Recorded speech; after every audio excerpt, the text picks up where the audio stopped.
noches a todos y a todas. Para mí es realmente un placer estar compartiendo esta hora con ustedes y que hayan dedicado este tiempo, pues para, como bien se llama nuestro encuentro del día de hoy, es conociendo más sobre el trastorno del espectro autista.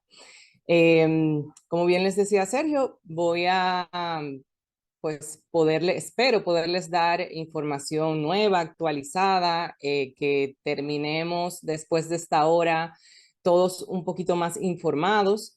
El que pues ya tiene un trayecto conociendo la condición, que pueda entonces como reforzar esos conocimientos, y el que no, pues como yo siempre he dicho, que se adentre en este maravilloso mundo que es tan digamos, interesante, que es tan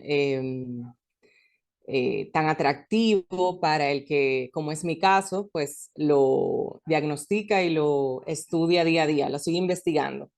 Nos queda mucho todavía por aprender e investigar de la condición y eso nos lo permite día a día, pues cada niño, cada niña, cada adolescente o adulto que pues puede pasar por el proceso de evaluación y se confirma esta condición, porque con cada persona nos vamos a dar cuenta que se conoce un poco más, todos le aportamos un poquito más a la condición. Entonces, voy a compartir pantalla. De nuevo, muchísimas gracias y espero pues que todos y que todas puedan disfrutar de ¿verdad? De este encuentro virtual. Para confirmar, están viendo mi pantalla, están viendo, lo primero que voy a presentar es dónde entra el trastorno del espectro según nuestra guía, nuestro manual. Las personas que trabajamos con salud mental, que trabajamos con la parte diagnóstica, la parte clínica, pues tenemos como guía este manual que por sus siglas en inglés se llama DCM, actualmente en su quinta edición. Y pues bueno, me confirma Sergio si estamos viendo esa diapositiva. Así es. Perfecto, solo para confirmar. Entonces, les decía, ¿dónde entra el trastorno del espectro autista? Pues bueno, es parte de, en el DCM, lo que se engloba como trastornos del neurodesarrollo. Dentro de ellos también comparte esta clasificación, pues trastornos que tienen que ver con la discapacidad intelectual, trastornos del aprendizaje, trastornos motores, trastornos de la comunicación, o sea, todo lo que tiene que ver con el lenguaje, y pues el trastorno por déficit de atención e hiperactividad, con o sin, o sea, inatento, hiperactivo, impulsivo. Entonces ahí también entra el TEA, como se le conoce por, ¿verdad?, sus siglas, por trastorno del espectro autista. Anteriormente, o sea, esta es la nueva clasificación. Anteriormente el autismo estaba independiente como autismo, no como trastorno del espectro. Y también van a conocer un poquito de entonces por qué ahora cambia esta nomenclatura y hablamos de trastorno del espectro. ¿A qué se debe? Pues bueno, vamos a ir conociendo un poco. Eh, Principalmente lo que quiero que recuerden de esta condición, que no es una enfermedad, eh, y que, bueno, muchos colectivos de personas autistas, sobre todo ya adultos con la condición de autismo, pues incluso eh, han alzado sus voces para que también se tome en cuenta el término trastorno y en vez de decirle trastorno del espectro autista, se le diga condición del espectro autista. También si buscamos literatura o si nos acercamos a artículos de los más actualizados, de los últimos, de la última década o de los últimos 5 años, vamos a encontrar en algunos de ellos que en vez de TEA dice CEA, en vez de TEA dice CEA. Y es también por esta consideración de que, bueno, si buscamos realmente la definición de trastorno, que tanto se identifica ese colectivo con que sea un trastorno. Por eso utilizamos mucho lo que es la palabra condición cuando hablamos de autismo. Incluso también ha variado el tema de cómo dirigirse a una persona con autismo. Antes, yo era una de las que vivía corrigiendo a todo el que estaba a mi alrededor. Era un tanto ofensivo decir niño autista o persona autista. ¿Por qué? Porque antes decíamos, bueno, es necesario eh, primero hacer énfasis en la persona y luego en su condición. Todo esto también es lo que se ha ido actualizando con respecto a la discapacidad, a cualquier tipo de condición, cualquier tipo de discapacidad. Era como decir, no, no voy a nombrar a la persona directamente por su condición, sino pues bueno, no lo voy a utilizar digamos como un adjetivo, sino que lo voy a utilizar acompañando primero a la persona. Entonces, era, no se escuchaba bien decir, ese niño es un niño autista o es una persona autista. Siempre era con autismo, pero actualmente de estos mismos colectivos que pues estamos constantemente aprendiendo, las mismas personas con la condición, pues con la necesidad y el interés de, bueno, pertenecer a un colectivo, de que se les escuche, de que, digamos, se respeten también como persona, eh, nos comenzaron a comunicar que si se sentían más identificados, si realmente se utilizaba la palabra persona autista, y que no era ofensivo en realidad. Más que nada éramos el resto de las personas que pensábamos que teníamos que ser como bien delicados al respecto. Pero se los comento porque es un tema que en un momento sí fue muy, digamos, estuvo muy marcado. Incluso como les decía, yo era una de las que decía, no, no, no digas niño autista, di niño con autismo. Y actualmente realmente ya vamos a encontrar personas que te dicen, no, pues podemos utilizar cualquiera de las dos, ¿verdad? Versiones, pero son cambios que se han ido dando porque fruto de lo que ha crecido, o sea, la prevalencia tan alta, no solamente por los diagnósticos, sino a nivel de conocimiento, tanto en profesionales, que cada vez somos más los que pues nos interesamos en seguirnos especializando con respecto a la condición, y también en la sociedad. O sea, las personas ya no son ajenas a lo que es el autismo, entonces al tener más información, pues se habla más sobre el tema día a día. Y aquí en República Dominicana hemos visto un cambio en los últimos años realmente muy, muy llamativo, de manera positiva, ¿verdad? Eso siempre va a ser de manera positiva. Entonces, ¿qué tenemos que resaltar? Pues que es una condición permanente del neurodesarrollo, y resalto lo de permanente porque, bueno, al ser del neurodesarrollo, acompaña a la persona desde su nacimiento. No quiere decir que el diagnóstico se haga desde el nacimiento, o sea, todavía no tenemos la posibilidad de que esta condición se pueda hacer desde que la persona, ¿verdad? Desde que el niño nace o incluso antes, como en los casos, por ejemplo, como es el caso del síndrome de Down, que bueno, ya sí podemos tener incluso un estudio desde antes de que el niño nazca, que nos confirma que, bueno, que esa criatura viene con la condición de síndrome de Down. Ni siquiera en el primer año hacemos diagnósticos definitivos, o sea, que sean 100% certeros sobre la condición. Pero sí hablamos de que las manifestaciones se comienzan a manifestar, o sea, perdón, las características de la condición se comienzan a manifestar desde los primeros meses. Hay señales de alerta, hay esas red flags que, ¿verdad? Muy importante que, sobre todo el papel aquí del médico pediatra, para identificarlas y poder entonces ir haciendo los referimientos y los procesos pertinentes para dar con ese diagnóstico. Pero también tenemos que contar con digamos, con un periodo de accesibilidad para ese niño, para ese bebé, eh, en aspectos que tienen que ver con las áreas que se ven afectadas en esta condición. En mayor o menor grado lo va a presentar una persona, pero en dos aspectos principales, que son nuestros criterios diagnósticos. Y lo vamos a ver bien cómo lo presenta el DCM, o sea, qué es lo que se tiene realmente que manifestar en la persona, y qué es lo que nosotros como profesionales que nos encargamos a hacer este tipo de diagnósticos, pues tenemos que estar 100% seguros de que se está presentando así.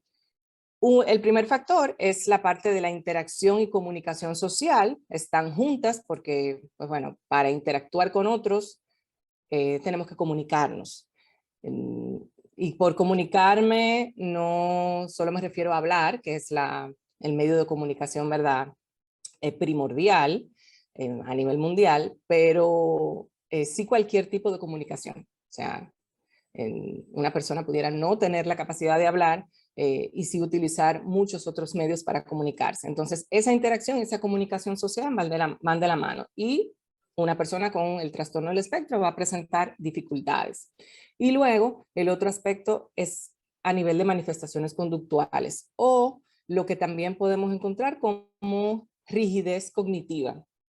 Aquí entran una gran cantidad de conductas e intereses que pueden ser restrictivos, repetitivos, estereotipados y que en la mayoría de los casos suele ser lo que más llama la atención del comportamiento del niño en los primeros años de vida y es lo que quizás yo digo es el segundo factor que hace que esa familia pues tome la decisión o se preocupe, comience a preocuparse y comience a comentarle quizá al médico, al pediatra del niño o a la profesora o a la persona que lo cuida en una guardería o a otro familiar o a un amigo de que algo le está preocupando respecto a lo que es el desarrollo de su hijo o de su hija.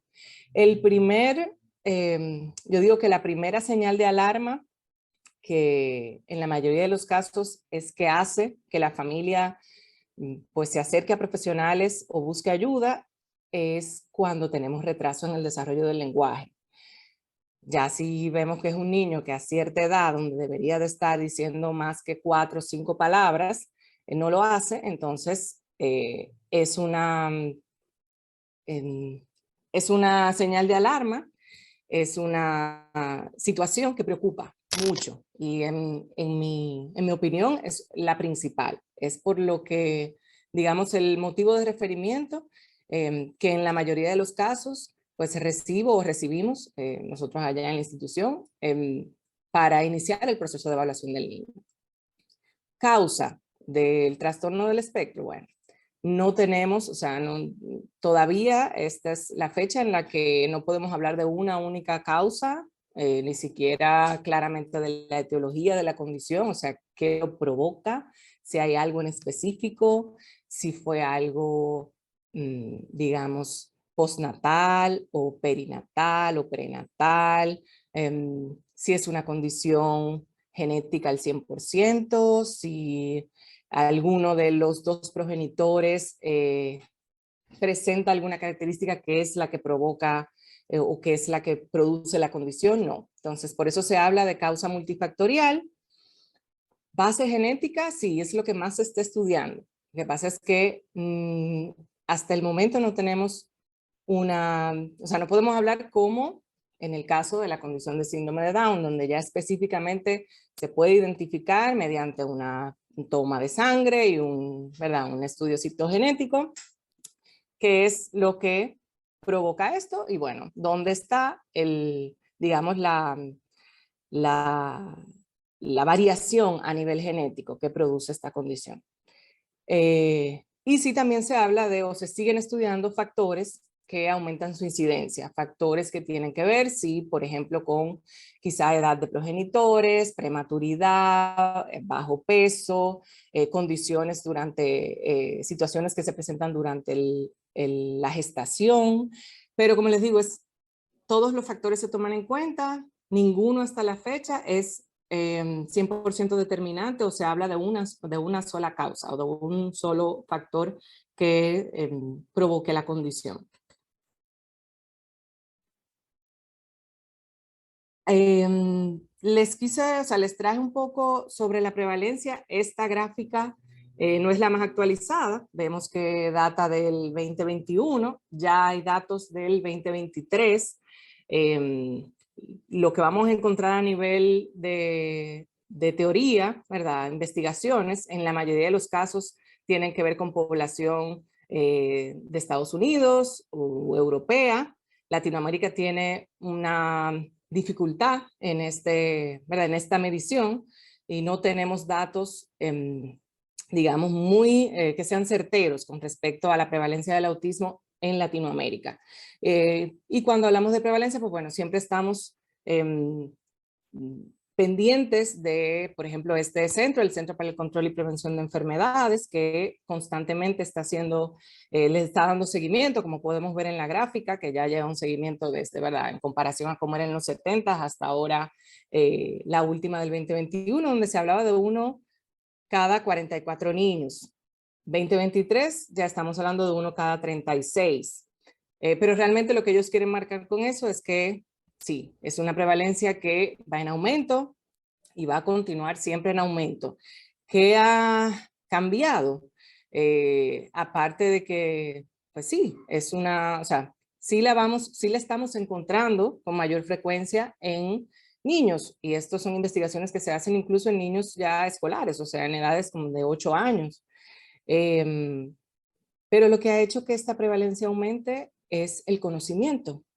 O sea, el que los profesionales, la misma educación, la misma medicina, la tecnología, la rapidez con la que ahora se puede acceder a la información 100% actualizada, o sea, probablemente cuando terminemos esta charla haya información que pueda arrojarse con alguna novedad en el día de mañana. Eso nos pasa con todo, o sea, estamos leyendo un artículo ahora sobre algo y quizá la semana que viene ya encontramos otras investigaciones en donde pues nos puede arrojar un poquito más y en algunos casos a veces hasta cambia la información que estábamos leyendo no hace tanto tiempo. Entonces, ese aspecto ha hecho esto, que la prevalencia del autismo a nivel mundial pues vaya en constante aumento. Podemos ver aquí, por ejemplo, una publicación de la OMS de que a nivel mundial 1 de cada 160 niños pues va a tener el diagnóstico de trastorno del espectro. Para los profesionales es algo a no dejar de tomar en cuenta. O sea, no puede ser información que solamente yo diga, sí, estoy teniendo unos números, una estadística, no. Me está hablando de algo que nos está acompañando día a día a mayor cantidad en grupos de personas. Entonces, tenemos que seguir investigando al respecto para todas estas necesidades que pues se van a presentar la familia, van a presentar los individuos y a los que vamos a tener también que buscarle solución o buscarle alternativas de respuesta. ¿Por qué hablamos de espectro? Por eso les decía que tenemos un nuevo, o sea, se abre una nueva sombrilla con respecto a que anteriormente solo hablábamos de autismo y ahora hablamos de trastorno del espectro. Bueno, porque tenemos síntomas que van a variar en 4 aspectos principales: en su severidad de manifestación, en la cantidad de síntomas, ¿verdad? Observables y manifestables del niño, de la persona. También va a variar entre un individuo y otro, y eso es primordial tenerlo en cuenta. Creo que en la próxima diapositiva es que está pues esa frase que yo siempre comparto, que explica muy bien eso de la variedad entre un individuo y otro. Y también otro aspecto a tomar en cuenta de los síntomas es que va a variar en el tiempo en un mismo individuo. Dígase, esa persona, o sea, su manifestación de la condición en la primera infancia no va a ser igual, ni siquiera dentro de la misma etapa evolutiva. Pero si nos vamos o sea, esa persona sigue creciendo y entonces ahora estamos en la adolescencia, vamos a ver innumerables cambios en la manifestación de la condición. Y ni hablar de cómo se manifiesta en la adultez, aunque estemos hablando de la misma condición. No es que tenemos un autismo en la niñez, un autismo en la adolescencia, un autismo en la adultez, pero sí la variación de los síntomas en ese mismo individuo. Y bueno, ahí está lo que les mencionaba. Dice, si usted ha visto un niño, una persona con autismo, usted solo ha visto una persona con autismo. Y ahí es donde se resalta esa variedad que hay entre individuos. O sea, puedo tener 10 niños en un espacio donde todos tengan su diagnóstico de autismo confirmado y es muy, o sea, el 95% de los casos no vamos a tener manifestaciones de la condición que se parezcan entre los 10 niños. Eso no quiere decir que no estén cumpliendo con los criterios. Lo que pasa es que es conducta, o sea, se hace una observación de la conducta de ese ser humano.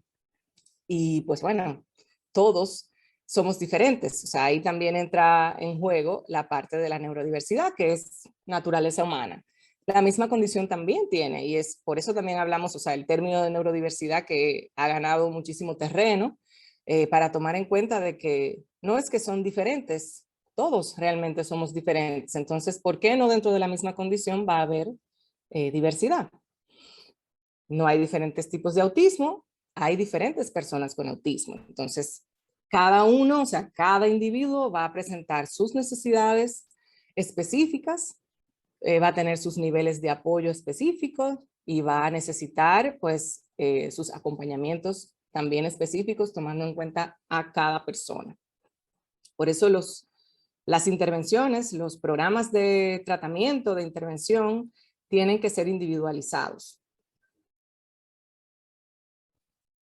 Si hablamos a grosso modo un poco con respecto al pronóstico, que muchas veces es algo que genera ansiedad, sobre todo en mamá, papá, ¿verdad? En familia, eh, pues yo comentaba inicialmente, bueno, antes de empezar la charla, de que em, el, la manifestación o sea, el nivel de apoyo que presente cada ser humano con la condición va a depender de este pronóstico y no solamente el nivel de apoyo en el momento en el que se hace la evaluación, sino la accesibilidad a estimulación, a intervención, ¿verdad? Que pueda recibir el programa de intervención que necesita y el momento oportuno. Dígase que se pueda hacer una atención temprana, que se pueda hacer un diagnóstico en la mejor etapa para hacer diagnósticos, que es la primera infancia, porque realmente en la actualidad tenemos incluso muchos adultos acercándose a profesionales que trabajan en el diagnóstico de autismo para solicitando ser evaluados. Y pues bueno, muchas personas dicen sí, pero ya, o sea, en la adultez, ¿para qué? Si ya tú eres una persona que es verdad, ¿de qué te sirve tú decir ahora voy a cargar con el peso de un diagnóstico? No, de los mismos testimonios de adultos que han recibido el diagnóstico pues ya en la etapa adulta, eh, lo que sienten es mucho alivio, sienten mucha, digamos, tranquilidad y pues interés por seguir conociendo, porque entonces se entienden muchas cosas que quizá en etapas previas no entendían por qué eran así, por qué les pasaba, por qué respondían de esa forma, por qué se les complicaba tanto quizá mantener unas relaciones sociales o un trabajo o intereses, ¿verdad? Y eso ayuda, o sea, de testimonio de esas mismas personas, pues entendemos también por qué es importante que el diagnóstico se haga en el momento en el que también la persona lo necesite.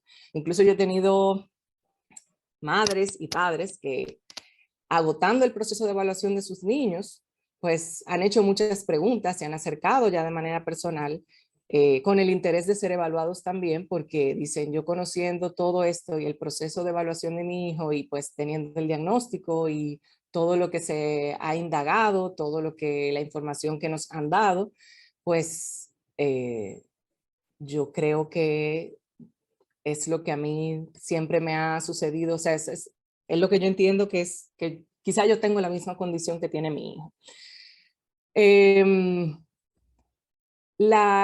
también mencionaba que el tema, por ejemplo, de educación, en la mayoría de los casos, pues sí se requiere quizá una parte de adaptación, de adaptabilidad en lo que es el currículo escolar, o a lo mejor van a necesitar algún tipo de refuerzo, acompañamiento, pero no porque estemos presentando como dentro de los síntomas déficit cognitivo, no forma parte de la sintomatología tal cual del TEA, pero sí hay, digamos, dificultades adaptativas que pues perjudican otros aspectos, y dentro de ello puede ser el proceso educativo, o sea, de aprendizaje. Y luego más adelante lo que tiene que ver con la parte laboral y la independencia, ¿verdad? En la edad adulta. Y pues bueno, si les mencionaba inicialmente que la parte de, o sea, cuando hablamos de un buen pronóstico, pues tiene que ver mucho con el factor de intervención, de acceso a que se le pueda brindar la ayuda necesaria, se puedan cubrir las necesidades necesarias. Y el tema del desarrollo del lenguaje. O sea, si cuando tenemos personas, o sea, tenemos niños o tenemos personas que pues logran desarrollar el lenguaje y ser verbales, pues obviamente eso aumenta mucho mejor lo que tiene que ver con el pronóstico a futuro, o sea, la adquisición del resto de las habilidades.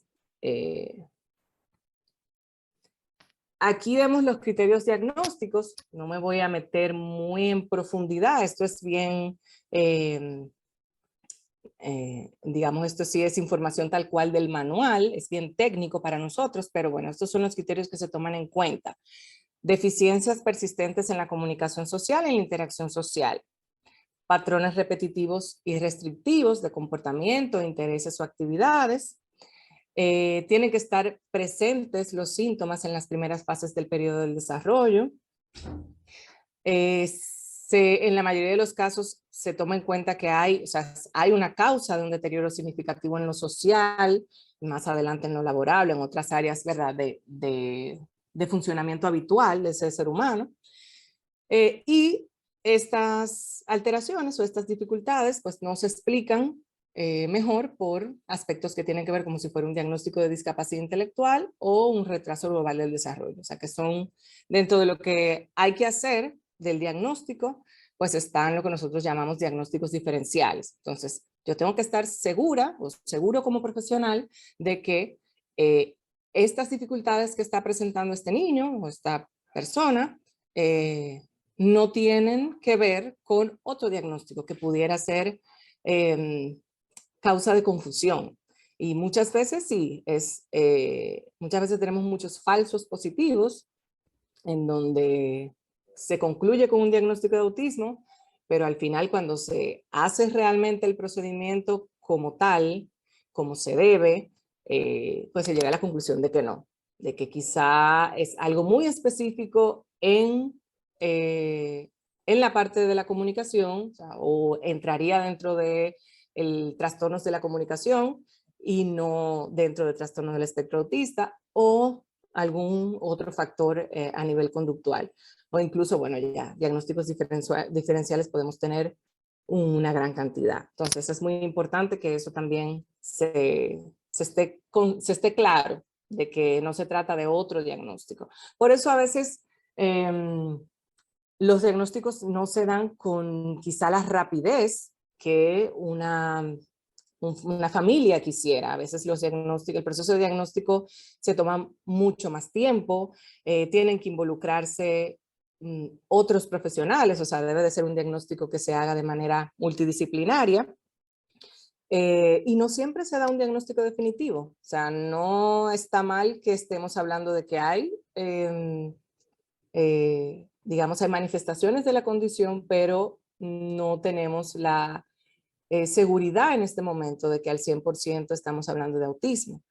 Y lo digo porque es que tiene que ser un diagnóstico, es un diagnóstico complejo, o sea, no puede ser algo tan sencillo como que yo me reúno con una familia, le hago 2 o 3 preguntas, interactúo unos minutos con ese niño o con esa niña y pues luego ya después digo, sí, ya tengo mi conclusión. Yo sola como psicóloga vi al niño, hablé con la mamá y con el papá y definitivamente esto es autismo. No, tienen que implicarse otros profesionales y lo vamos a ver quiénes deberían de ser los que en algún momento del proceso de evaluación tengan una participación para tener un diagnóstico, digamos, certero y rico en cuanto a la información que nos va a aportar cada profesional en su área. Acá. Y entonces entre todos hasta poder tener un diálogo en conjunto, una discusión entre todos los profesionales y decir, bueno, estamos de acuerdo en que este es el diagnóstico de este niño. O sea, tiene que ser tomado con tanto respeto el diagnóstico que no debe de hacerlo una sola persona, en realidad. Si vemos respecto al primer criterio, pues que tiene que ver con la parte de interacción social y comunicación, ¿verdad? Que van de la mano. Pues entonces, ¿qué nosotros observamos? O sea, ¿qué vamos a buscar en ese niño, en esa niña? Pues deficiencias en lo que tiene que ver con la reciprocidad socioemocional, que puede ser un acercamiento social que no es típico, o atípico, que sería la palabra, o sea, que lo tengan, pero en realidad de una manera que no es la habitual, o que realmente no tengan acercamientos sociales o no puedan tener, no establezcan conversaciones bidireccionales, ¿verdad? Con otros, ya si fuera un niño o un adolescente oral. Luego también observamos lo que tiene que ver con graves dificultades en la comunicación no verbal, que, ¿verdad?, acompaña al 100% nuestra comunicación oral, que varía desde que no hay o hay una baja integración de la comunicación verbal y no verbal, o sea, no hay un uso, no hay un acompañamiento de gestos, de expresiones faciales, con la comunicación oral en el caso que la hay, o sea, que el niño tenga comunicación verbal. Por ejemplo, el contacto visual, que es uno de los primeros factores, es una de las primeras características que tratamos de ver en ese individuo, si realmente establece contacto visual y si su uso es social. En la mayoría, o sea, en todos los aspectos vemos el uso social de esa habilidad. Dígase, yo puedo tener un niño verbal, pero que su lenguaje no tenga una intención social. O sea, hable, repita palabras, repita diálogos, o sea, puedes repetir diálogos de una película, de un video, de un programa de televisión, pero no lo utiliza para comunicar alguna necesidad, hacer alguna demanda, contar ¿verdad?, por el simple deseo de interactuar. Y luego puedo tener también dificultad, o sea, busco dificultad en lo que es la comprensión de esa comunicación no verbal del otro. O sea, realmente entender el mensaje que me quieren dar a través de sus expresiones faciales, de sus posturas, de sus gestos, que acompañan siempre y dan énfasis al mensaje. Y luego también nos enfocamos en buscar lo que es estas deficiencias o estas dificultades para mantener relaciones sociales adecuadas, siempre tomando en cuenta su nivel de desarrollo. O sea, no me puedo olvidar el, el grupo evolutivo al que pertenece ese niño y qué sería lo que, o sea, nosotros tenemos que conocer a profundidad lo que es un desarrollo típico para poder reconocer entonces lo que es atípico, lo que se supone no debería de estar ausente en ese momento de la vida del ser humano, en ese momento de desarrollo. Es cierto, no todos tenemos o sea, no todos nos desarrollamos en el mismo tiempo. Algunos niños hay cosas que las aprenden o las adquieren un poco más tarde, otros un poco más temprano, pero sí tenemos hitos del desarrollo que están pues marcados en donde decimos, bueno, tenemos este periodo en el que un bebé debería de pasar de esta posición a esta posición o debería de haber adquirido esta habilidad.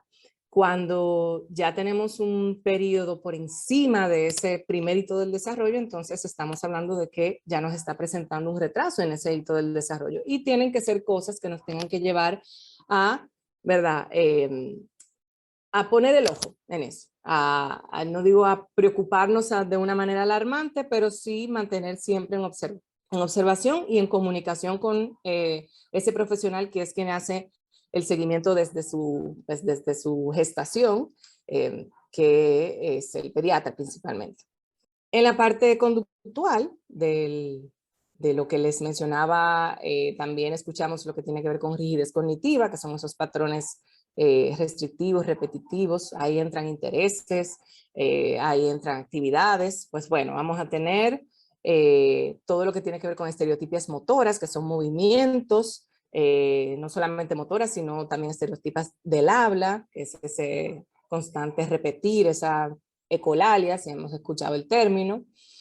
Las rutinas, los rituales, en la sesión, que entra dentro del siguiente, que es la parte de los estímulos sensoriales o la integración sensorial, que puede haber hiper o hiporreactividad a los estímulos sensoriales del entorno, ¿verdad?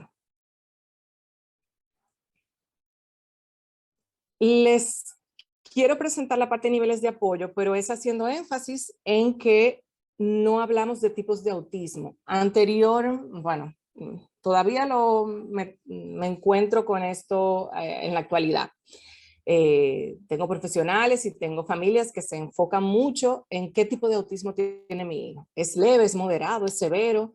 Incluso quieren que tú se los pongas en un informe, las escuelas se lo exigen y realmente no tenemos tipos de autismo. Ya no hablamos de esos calificativos para decir si este es un niño leve, este es un niño moderado, no, porque además de todo, tomamos en cuenta el momento en el que se hace la evaluación y ese nivel de apoyo que el niño presenta en ese momento en el que hacemos la evaluación, que no se puede comparar con ese niño si lo evalúo 6 meses después, un año después, que sería, ¿verdad? 12 meses es el periodo que solemos tomar para hacer reevaluaciones de habilidades, si no hubo algún tipo de cambio muy dramático en menor tiempo, en menor periodo de tiempo. Y entonces, a nivel profesional, sí tomamos en cuenta un poco más lo que es los niveles de apoyo, niveles de severidad, eh, como una, o sea, como una ayuda, como un aporte a lo que tiene que ver el cubrir las necesidades que está presentando ese niño. Y entonces sí podemos hablar de un nivel 1 que requiere apoyo, o sea, digamos, ha alcanzado muchas habilidades a nivel de interacción, comunicación social y no hay tantas manifestaciones a nivel conductual. Luego tengo un nivel 2 que requiere apoyo sustancial, pues bueno, ahí sí voy a ver un déficit un poco más marcado a nivel de lo que es la interacción social, la comunicación, pudiera tener niños orales, pero que realmente su lenguaje no tiene un uso social como lo esperado. Y ya sí voy a comenzar a ver una mayor cantidad de rigidez cognitiva más marcada o de intereses y comportamientos más marcados, más dificultades en lo que es la adaptación al cambio. Y luego un nivel 3, que bueno, es el que ya requiere un nivel de apoyo más sustancial. O sea, va a necesitar un programa de intervención incluso hasta un poco más con mayor frecuencia o con la intervención de una mayor cantidad de profesionales en las diferentes áreas en donde identifiquemos que están los déficits más marcados.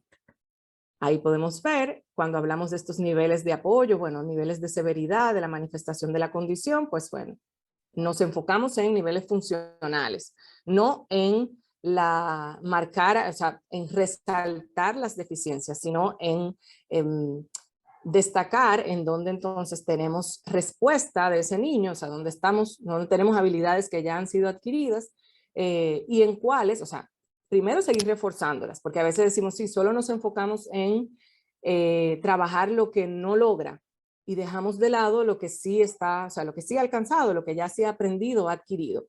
Es todo lo contrario, o sea, seguir reforzando esa parte funcional para entonces es como cuando hablamos de las neuronas espejo, que entonces tenemos algunas que eh, pueden, digamos, ayudar con las carencias de las otras cuando tenemos alguna deficiencia. Entonces, se busca que reforzando las habilidades adquiridas podamos entonces abordar dónde están las deficiencias, dónde están las debilidades.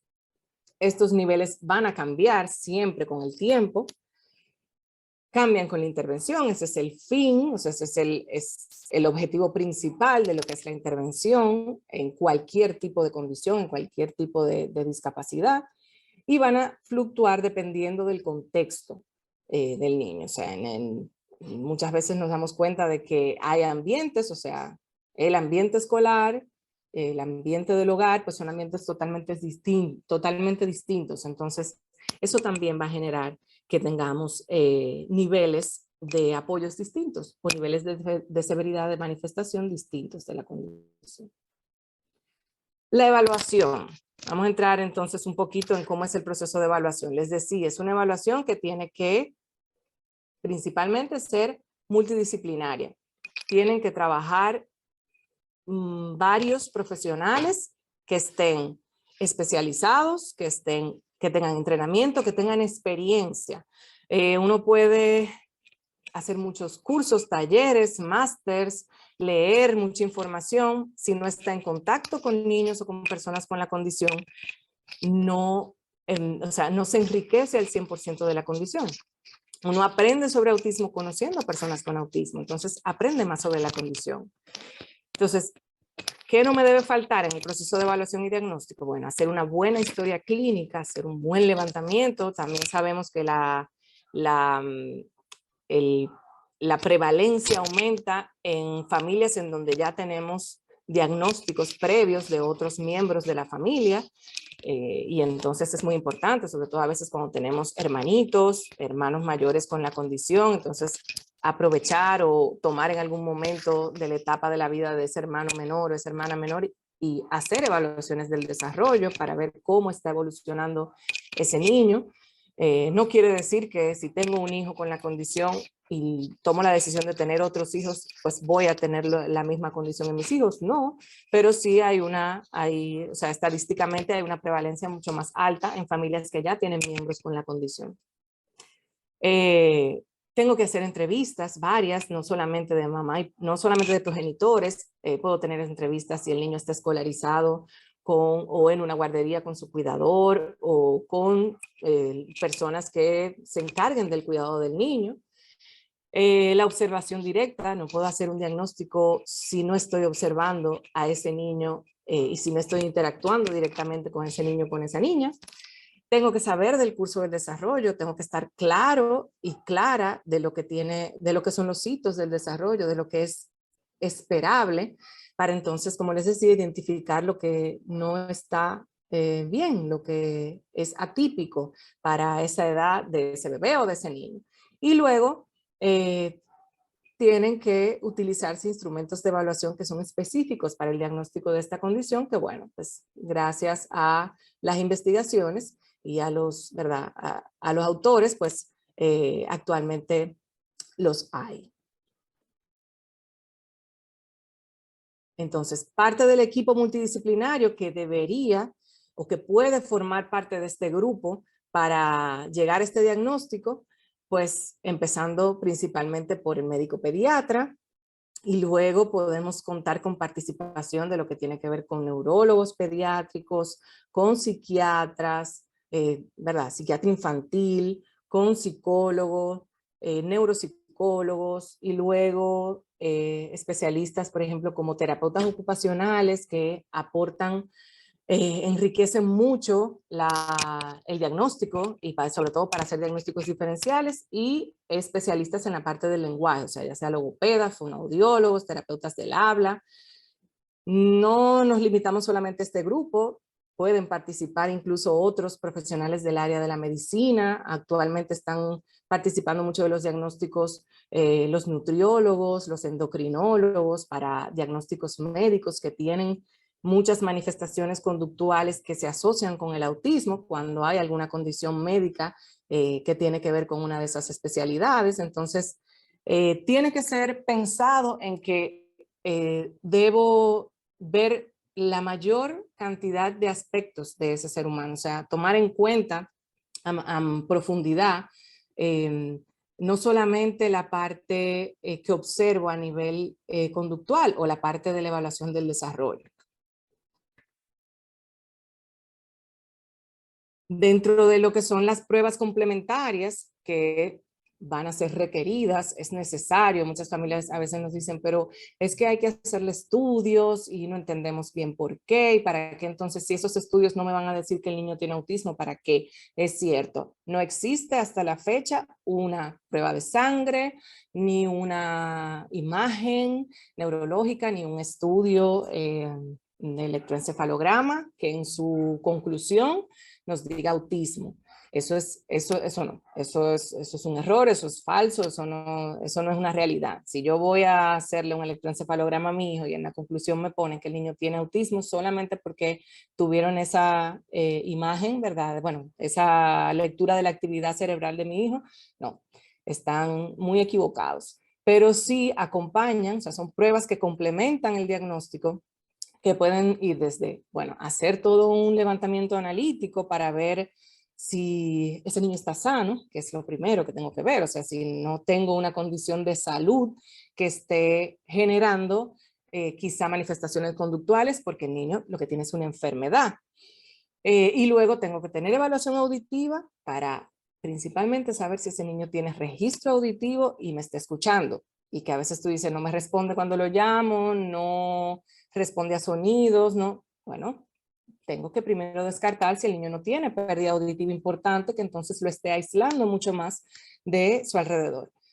Debo tener una valoración neurológica, siempre va a depender de, ¿verdad?, la valoración del médico que haga esta indicación, si va a ser necesario hacer una imagen, o sea, una resonancia magnética, una tomografía de cráneo, un electroencefalograma, y en algunos casos, como esto ya es parte hasta de la misma investigación, pues pudiera hacerse un levantamiento genético, sobre todo en familias en donde van por su segundo o tercer diagnóstico de autismo.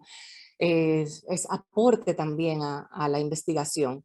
Y bueno, en la evaluación genética, en la mayoría de los casos, pues con cariotipo. Y la evaluación del desarrollo, que bueno, ya es donde viene a participar ese psicólogo clínico, ese neuropsicólogo, incluso puede ser un médico, o sea, un especialista en el área médica que tenga formación y que realmente pues se haya certificado y haya tenido formación en lo que tiene que ver con evaluación, con pruebas psicométricas o con pruebas estandarizadas. Tenemos dos principalmente, que son la primera de arriba, que se llama A2 por sus siglas en inglés, pero es la escala de observación para el diagnóstico de autismo, amerita certificación clínica para poder ser aplicada, y la del extremo inferior, que es ADI-R, por sus siglas también en inglés, que es la entrevista para el diagnóstico del autismo revisada. Ambas, el profesional debe certificarse, debe entrenarse clínicamente para poder adquirirla y poder aplicarla, y pues utilizarla para la observación clínica y hacer diagnósticos. Y luego tenemos una escala de valoración del autismo que actualmente pues ya está siendo considerada como una escala de screening que nos acerca mucho a tener con mayor certeza pues la sospecha de si hay autismo o no. Bien, ya estamos llegando al final para que podamos tener, veo que hay, veo dos quizá comentarios en el chat. Y por último, como información, pues bueno, todo el proceso de diagnóstico que, como yo siempre resalto, es importante para brindar claridad y poder entonces seguir una línea de intervención, de trabajo.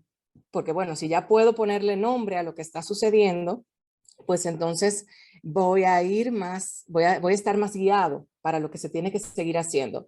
El diagnóstico no es un techo, ¿verdad? No es algo que nosotros lo decimos para marcar la limitante de ese niño o de esa niña. No, todo lo contrario. Es para que podamos entonces ver todas las puertas, todas las posibilidades que hay de ayuda, de respuesta, de intervención. Si ya conozco que entonces lo que mi hijo o que mi hija o lo que ese niño o esa niña presenta es un trastorno del espectro autista. Pero no tengo que esperar a un diagnóstico para comenzar a intervenir.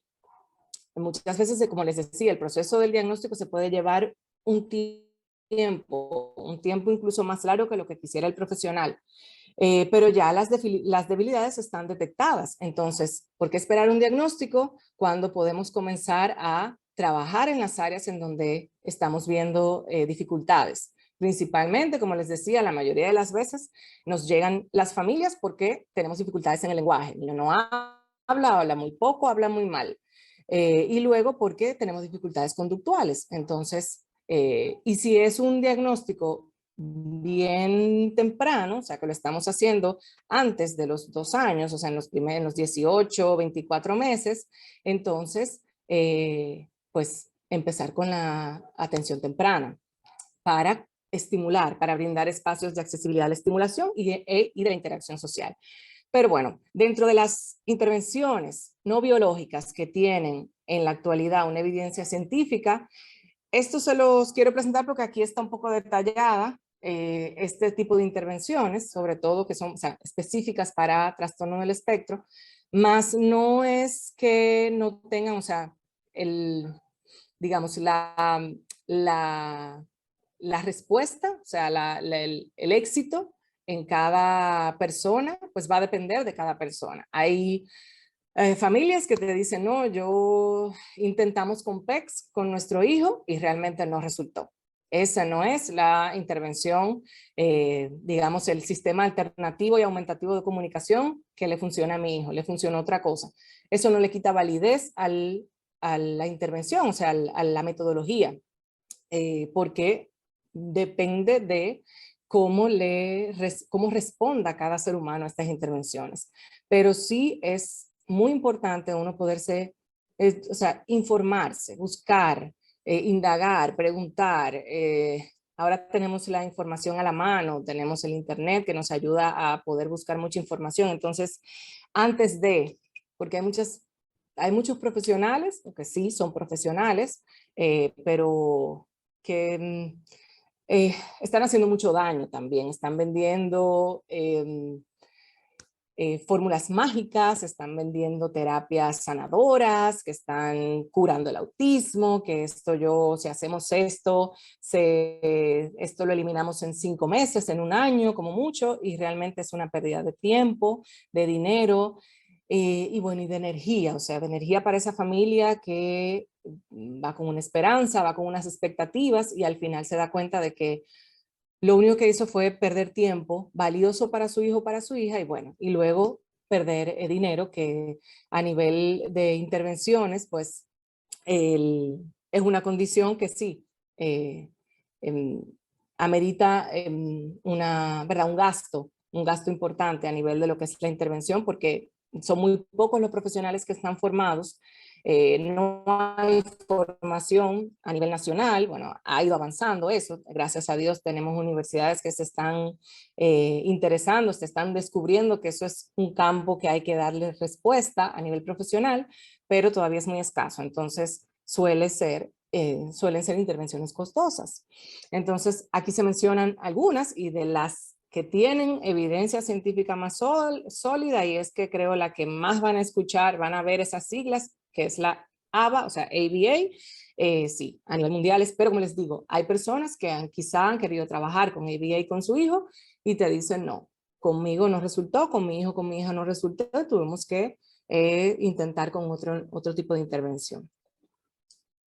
Bien, entonces, para culminar, si queremos seguir conociendo sobre el trastorno del espectro autista, pues a quienes les gusta el séptimo arte o, ¿verdad? Está muy de moda ahora las series y es una condición que la vamos a ver, la vemos cada vez más reflejada, o sea, es de interés para que el resto del mundo la conozca y pues les comparto algunas series o películas que representan muy bien la condición. En la mayoría de los casos, pues se representa en adultos, en adolescentes, pero seguimos encontrando mucha variedad. Aquí unas de las más recientes. Aquí también tenemos otras en diferentes idiomas, en diferentes culturas también, representado no solamente en hombres o en niños, que ¿verdad? Comúnmente es donde eh, la mayor cantidad de diagnósticos se obtienen, que es en los niños, sino también representado en mujeres, porque se está estudiando mucho el autismo en la mujer, o sea, en la niña, por diferencias que se están encontrando dentro del mismo diagnóstico para cualquiera de los dos géneros. Aquí ya tenemos películas, por ejemplo, algunas ya un poquito más antiguas, quizá ya hayan visto alguna de estas series o películas. Aquí tenemos otras también, todo representa la condición en niños. En este caso tenemos 2 de estas películas en niños y otra en 6 sus temáticas. Algunas abordan todo lo que tiene que ver con la realidad de la familia alrededor de la condición, otras ya un adulto, ¿verdad?, independiente, y cómo la condición pues afecta sus relaciones sociales, lo que es el campo laboral, sus destrezas o cómo lo beneficia. Aquí tenemos otras películas más. También vamos a encontrar libros incluso que son autobiográficos, personas específicamente contando la condición desde desde su experiencia, y libros para niños. Yo siempre comparto portales de información para seguir buscando información, para que puedan tener, digo, sí, en estos portales sé que voy a conseguir información real, o sea, certera. Sabemos que el Internet nos abre muchas puertas y nos permite acceder a todo tipo de información, pero tenemos que saber filtrar realmente cuál es la verdadera y cuál no. Entonces, con estos portales, pues son de los que nosotros solemos recomendar a familias, a otros profesionales, para que sigamos buscando información. Y a nivel nacional, pues tenemos fundaciones de familias, de profesionales que pues se han reunido y pues ya tienen colectivos, tienen grupos donde no solo ofrecen intervención para niños, adolescentes, sino pues alzan la voz, ¿verdad? Y están en constante movimiento para lo que es el colectivo de trastorno del espectro autista. Por mi parte, esta es toda la información que pues quería compartirles en la noche de hoy. Soy de ustedes, yo tengo tiempo para quienes tengan algunas preguntas poderlas responder, y como les decía en un principio, espero que todas estas informaciones hayan sido muy valiosas y les agradezco su tiempo, su atención, que estén dedicando esta hora de un día martes para escucharme hablar. Así que muchísimas gracias. Bien, que muchísimas gracias, querida Claudia, por esta interesante conferencia que recibimos todos en esta noche. Bien, pues llegamos al turno de preguntas y respuestas. Vamos haciéndolo en el chat. Bien, aquí tenemos ya varias. Pregunta Andrea, buenas noches. ¿El autismo puede ser genético? ¿Quién preguntaba? Perdón. Andrea Fernández. Andrea. Hola, Andrea. No está, digamos, no tenemos la evidencia al 100% de que hay una carga genética. Se están estudiando una gran cantidad de genes. Y sí, la base genética se está buscando, y cada vez más, creo que no lo veremos quizá ahora, pero vamos a encontrar yo tengo fe de que vamos a encontrar una base genética. Ayudaría muchísimo, muchísimo a el diagnóstico, a la preparación, a la información de familias y de profesionales. Pero actualmente no tenemos, o sea, no se puede al 100% confirmar que es una condición genética, y que si vamos a estudiar, o sea, si vamos a hacer un levantamiento genético de la familia, ¿verdad? Pues vamos a poder detectar y decir, ah, mira, quizá la próxima generación, pues entonces, como el gen está en la familia, por ejemplo, en la parte materna, o en ambas familias, tanto materna como paterna, pues entonces vamos a tener una prevalencia muchísimo más alta. Pero sí, esa base genética se está estudiando al 100%, día a día. Perfecto, muchísimas gracias. Pues continuamos. Dicen por aquí mis felicitaciones a la doctora. Excelente tema en el día de hoy. Me gustaría saber en qué edad del desarrollo de un niño podemos considerar que tiene un retraso o una dificultad en empezar a hablar. Bien, no nos olvidemos que el desarrollo del lenguaje, ¿verdad? El lenguaje es aprendido. Entonces, como yo siempre digo, tiene que tener acceso a aprender a hablar, para empezar ahí. Y luego vemos en la escala del desarrollo, pues bueno, empezamos con el balbuceo en los primeros meses. Ya a partir de los 2 años, si yo no tengo niños que me digan X cantidad de palabras, o sea, o que puedan hacer pequeñas frases de 2 palabras, por ejemplo, aunque no esté bien organizada la información, dígase, todavía utilicen cambios de pronombre, que puede ser algo confuso mientras esté aprendiendo a hablar el niño, pero a partir de los, o sea, ya a los 2 años yo tengo que tener un vocabulario donde el niño pueda identificarme objetos con palabras o pueda referirse a mamá por mamá, a agua por agua, leche por leche, que suelen ser de las primeras palabras que se dicen. Como les digo, aunque haya problemas en la pronunciación. A partir de los 3 años, si yo no tengo un vocabulario de más de 100 palabras y ya armando frases completas, ¿verdad? Un poquito más, digamos, utilizando conectores, entonces tengo que ver qué está sucediendo. Tengo que ver y acercarme a un profesional. Mi primera recomendación es acercarse a un profesional de la parte del lenguaje, que descarte que realmente eso se trate 100% de un trastorno de la comunicación. Ya ahí va a determinar cuál es.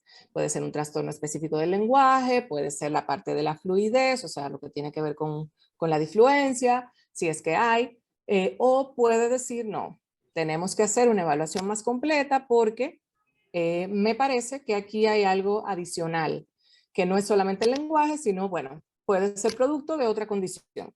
Entonces, como el autismo, en la mayoría de los casos, que es una de las primeras sospechas, o la dificultad auditiva, que por eso también descartamos que el niño pues tenga pérdida auditiva, entonces son de las primeras recomendaciones para seguir indagando.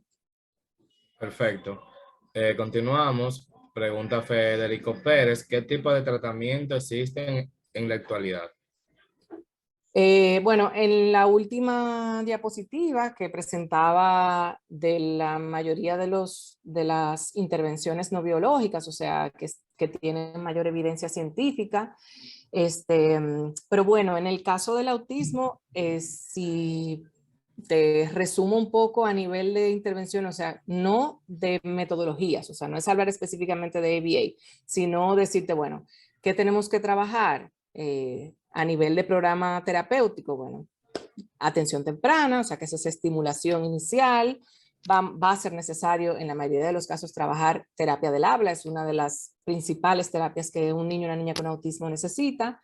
Terapia ocupacional, la van a ver mucho por el tema también de lo que es la integración sensorial y las dificultades, por ejemplo, de comportamientos repetitivos o de intereses muy restringidos.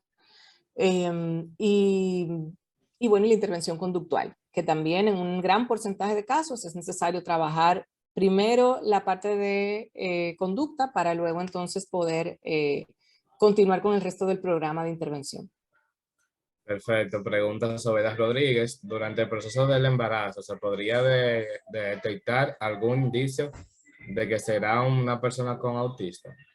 No, no, todavía no tenemos ninguna prueba, eh, ninguna prueba de sangre, ninguna situación que determine al 100%. Se hablan dentro de la parte multifactorial, se hablan de factores que tienen que ver con el proceso, o sea, incluso desde la gestación, que pudieran ser, o sea, que pueden aumentar esa prevalencia. En un momento de las hipótesis se creyó mucho, o sea, se habló mucho, constantemente se hablaba de las edades de los progenitores. Se decía, ay, si la madre o si el padre, sobre todo el padre, si el padre supera tal edad, si es un padre ya, digamos, muy adulto, ¿verdad? En su etapa de la adultez y decide tener un hijo, pero no. Son hipótesis, son teorías que se han ido cayendo porque tenemos embarazos O sea, tenemos niños con la condición de autismo donde mamá y papá estaban en la mejor etapa, ¿verdad? De fertilidad, o sea, para la procreación, las que son los periodos más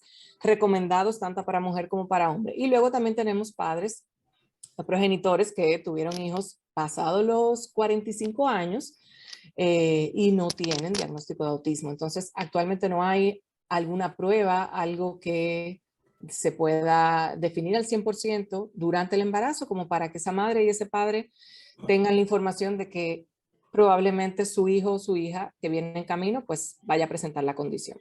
Perfecto, muchísimas gracias.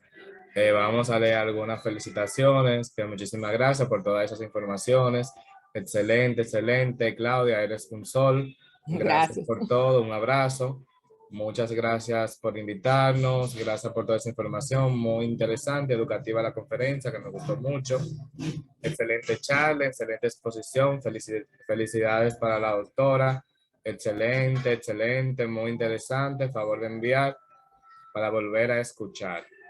Ese es el iPhone, bueno, que no tiene nombre, pero la persona que respondió, vamos a subir la conferencia a la página de nuestra institución de Cooperativa La Altagracia vía Excelente. YouTube. Por ahí podrán visualizar nueva vez lo que fue nuestra conferencia.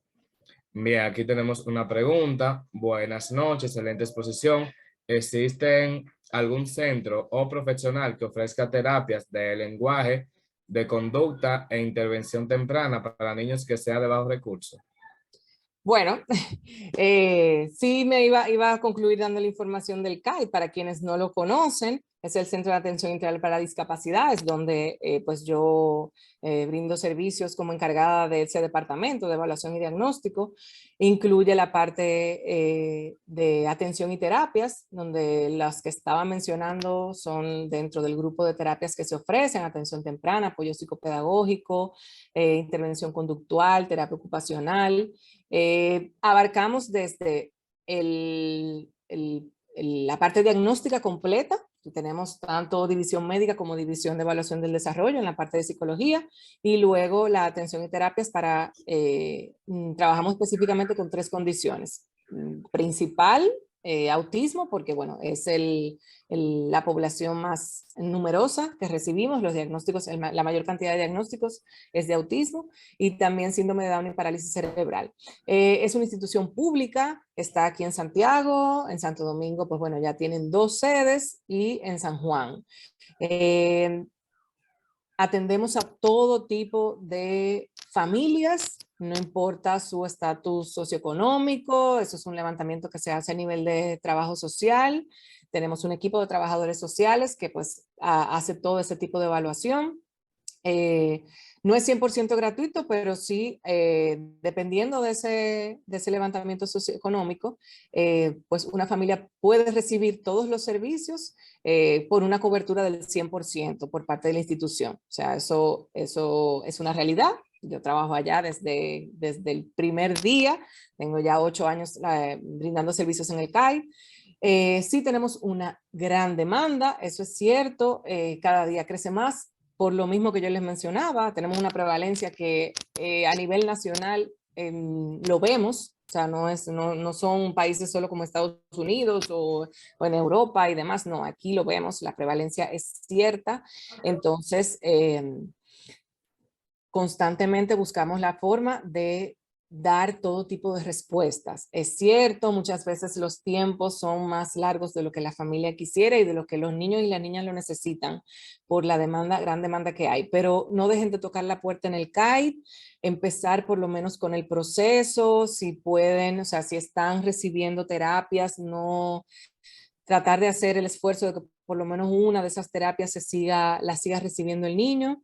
Pero pueden tocar las puertas en nuestra institución, y nosotros, como les digo, desde hasta una sospecha para poder llegar a una conclusión y decir, sí, mira, esto es este diagnóstico o no, o sea, es autismo o no es autismo, o estamos hablando de otra cosa, o hasta cualquier tipo de información que se necesite. Nosotros estamos, bueno, pueden buscarlo en las redes sociales, en cualquiera de las redes sociales, también su página web, como CAID, C-A y latina D.gov.do, porque es, ¿verdad? Como les digo, una institución pública. Y estamos ubicados aquí en Santiago, en la Avenida Hispanoamericana. Eso es frente a IPISA, eso ahí es Pekín. Es un edificio que se ve bastante, es grande y con muchos colores, se ve desde la avenida. Y estamos ahí de lunes a viernes de 8 a 4 de la tarde. Bien, vamos a responder 5 preguntas más. Pregunta, ¿se puede controlar el Ok, autismo a temprana edad? Ya que tengo un nieto y presenta signo de autismo, pero es muy inteligente. ya. Si a controlar, esta persona que nos hace la pregunta se refiere a modificar o a lo mejor que no siga avanzando la condición, o no sé si ese sería el uso de controlar en este momento, pero sí, toda intervención va a generar modificación. Si no hay un diagnóstico definitivo, pero, o sea, si no se ha hecho el diagnóstico, entonces no se ha agotado el proceso, no se ha podido, no se han conseguido los profesionales o no se tienen los recursos, pues donde se están viendo las dificultades, como yo decía, no esperar al diagnóstico para trabajar las dificultades que estoy viendo, los déficits. Si tengo un niño, como mencionaban, que tiene 3 años, no habla, bueno, no voy a esperar a que me den un diagnóstico, me voy a acercar a un profesional del área para ver si es necesario que reciba terapia para estimular. O sea, yo puedo decir, sí, yo lo estimulo en la casa, nosotros hablamos, todo lo leemos cuentos, cantamos y demás, pero el niño no, bueno, tal vez tenga que ser trabajado, o sea, abordada la problemática por un profesional que, bueno, ya va a tener sus técnicas y sus metodologías para estimular. Igual si estuviera presentando alguna dificultad, por ejemplo, de aprendizaje básico, o sea, de habilidades de la vida diaria, en donde yo digo, bueno, es un niño que ya debería de manipular su cuchara para ir comiendo solo, o ya debería de lavarse las manos, o todavía no he logrado que vaya al baño solito y ya estoy viendo que quizá tuve otro hijo o los hijos de mis amigas o los compañeros en el preescolar, pues ya todos están en esa fase y mi hijo no. Entonces, cuando estamos viendo en dificultades en áreas específicas, pues irme acercando a profesionales y también yo siempre recomiendo que estemos en contacto, en constante comunicación con el pediatra de ese niño. A veces son los padres los que ven o sea, los que manifiestan las preocupaciones y ese profesional lamentablemente les dice, no, no, no, vamos a esperar y esperando ya tienen 3 años, esperando ya tienen 4 años y no es 100%, o sea, no es algo que te digo, uy, si hago el diagnóstico o si comienzo a trabajar con el niño a los 4 o los 5 años, ya no hay nada que hacer, está todo perdido. No, no hay una edad tope en donde tú digas, es muy tarde para empezar a intervenir.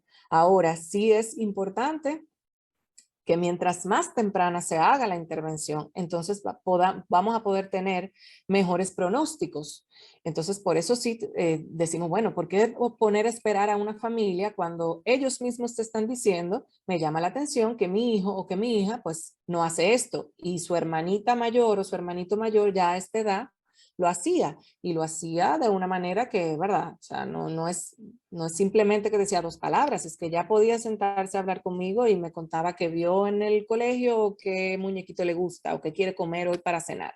Entonces, sí hay posibilidades de cambio, o sea, nadie le puede decir hasta dónde va a poder evolucionar un niño con la condición, ni siquiera un niño neurotípico. O sea, nadie puede determinar, ningún profesional te puede decir, tú llegas hasta aquí. Ese niño no va a poder hacer más de ahí, porque eso no lo determina el profesional, eso va a depender de cada ser humano. Entonces, los cambios sí se van a evidenciar siempre que hay intervención y es una intervención bien hecha. Entonces sí se van a evidenciar los cambios. En algunos niños puede ser más rápido y en otros le puede tomar un poquito más de tiempo. También la paciencia y el seguimiento, o sea, el formar parte del proceso de intervención de ese hijo, de esa hija o de ese familiar es primordial. Perfecto, perfecto. Buenas noches, Claudia. Dos preguntas. La primera es cómo se comporta una persona con autismo y la segunda si se puede medicar este tipo de condición y me gustaría saber que si solo se dan en los niños. Ok. Y también veo una arriba que habla sobre alimentación y autismo. Eso va muy de la mano, pues, respondiendo también a lo de la alimentación. Sí, suele tener mucha participación la parte de lo que es el nutriólogo con una persona que maneja integración sensorial. Muchas veces la parte de la alimentación, la selectividad alimentaria, que es muy común en la condición, no porque sea un problema de salud propio de su alimentación, sino porque también es un factor que tiene que ver con la parte sensorial, pero sí es algo que vamos a encontrar en un porcentaje muy alto de casos de autismo. Es la selectividad alimentaria, es estos niños que solo comen algunas cosas en específico o rechazan cierto tipo de texturas, por ejemplo, no comen cosas blandas, todo tiene que ser líquido o no le gustan, o todo tiene que ser crocante, o los alimentos tienen que ser todos de un mismo color, por ejemplo. Y entonces ahí también vemos parte de lo que tiene que ver, como les digo, no de una dificultad a nivel nutricional, sino propia de las características de la condición. Y con respecto a la otra pregunta, pues, ¿cómo se comporta? Bueno, vamos a tener una gran manifestación o sea, una gran cantidad de conductas tomando en cuenta estos dos aspectos que yo mencionaba inicialmente, a nivel de interacción y comunicación social y a nivel de intereses, actividades o comportamientos repetitivos.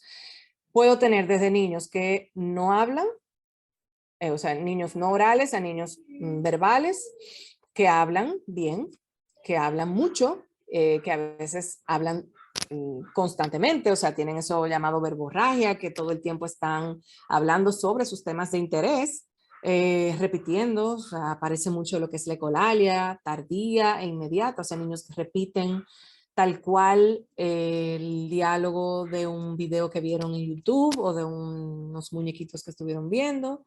En la parte de interacción social, pues voy a tener niños que tienen dificultades, por ejemplo, en lo que es establecer o mantener el contacto visual, la respuesta a la sonrisa social tan natural que es para, ¿verdad?, comunicándole al otro, o sea, puede haber ausencia total de la sonrisa social. Podemos tener niños que tengan juegos estereotipados, o sea, que no jueguen de manera habitual como lo hace el resto de los niños, que use los juguetes de una manera eh, llamativa, que no es para o sea, que no es con el fin con el que el juguete fue elaborado. Y luego puedo tener comportamientos estereotipados que van desde movimientos repetitivos de manos, del cuerpo. En muchos casos aparece lo que es la deambulación en puntillas, ese caminar en puntitas. Puedo tener reacción sensorial, por ejemplo, como decía, hipo o hiperreactividad a los estímulos sensoriales, a los sonidos, muy común el taparse las orejas ante cierto tipo de sonidos, el no responder al llamado por su nombre, el rechazar texturas que no se le puedan, o sea, son niños que no les gusta que le pongan medias o pantalones o al contrario, buscan mucho lo que es la estimulación sensorial, tocan mucho las texturas, se introducen muchos objetos en la boca. Y luego también voy a tener casos en donde tengo conductas disruptivas, esas conductas que no queremos que el niño tenga, o sea, o que se autolesione, se muerda, se muerden, a veces se muerden una mano, se golpean, se alan el cabello, se tiran al piso, no reconocen el peligro o no responden adecuadamente al dolor cuando tienen una herida o se dan un golpe, o sea, esas cosas. Y con respecto a la medicación, no hay una medicación para el autismo. O sea, no, ningún médico nos puede recetar, o sea, le puede recetar a su hijo o a su hija un medicamento que es para tratar el autismo. No. El niño puede necesitar un tratamiento farmacológico, pero por otra coocurrencia, por otra condición, por otra situación que esté acompañando la condición. El autismo no tiene tratamiento farmacológico indicado específicamente para tratar la condición. Perfecto, pues terminamos aquí lo que fue el turno de preguntas y respuestas. Bien, que muchísimas gracias, Claudia, por esta interesante charla que nos acaba de impartir en la noche de hoy. Es para nosotros, es un gran orgullo tenerlas con nosotros, también para Cooperativa La Altagracia, junto a la Comisión de Salud Comunitaria. Que muchísimas gracias y esperamos que la volvamos a ver pronto por aquí y nos envía toda su información para pasársela a los socios. Muchísimas gracias y muchas felicidades. Gracias a ti, Sergio, y gracias a todos, que tuve un gran público que estuvieron hasta este momento, o sea que ya estamos pasados un poco de la hora, pero de verdad para mí un placer y cuentan conmigo. Cualquier otro tipo de información, pues bueno, ya nos podemos poner en contacto para, sobre todo si alguien quiere más información o tiene interés en contactar el CAIT, pues estoy a la orden. Así que siempre de ustedes, muchísimas gracias y feliz noche a todos. Perfecto, muchísimas gracias. Feliz noche. Hasta luego. El cooperativismo es solución.